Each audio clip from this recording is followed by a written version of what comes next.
আমরা মুসলমানরা কিভাবে প্রতিবাদ করতে হয় সেটা আমরা ভালো করে জানি। সুতরাং শুনে রাখো মুসলমানরা, দীপ্ত শপথ নেওয়া লাগবে।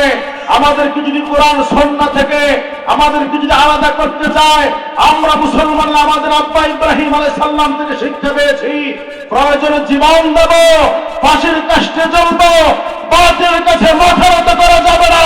প্রয়োজনে বাতিলের কাছে মাথা নত না করে এই শহীদটাকে ফাঁসির কাষ্ঠে ঝুলিয়ে দিয়ে আল্লাহর কাছে সত্যিকার মুমিন হয়ে থাকতে চাই। ঠিক তবে ঠিক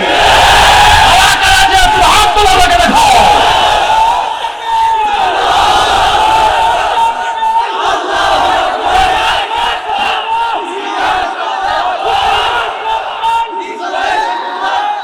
এদের শাহজালালের, এদের শাহপরানের, এদের শাহ মাখদুমের, এদেশের মুসলমানরা সকালবেলা ঘুম থেকে আল্লাহু আকবার ধ্বনি দেয়।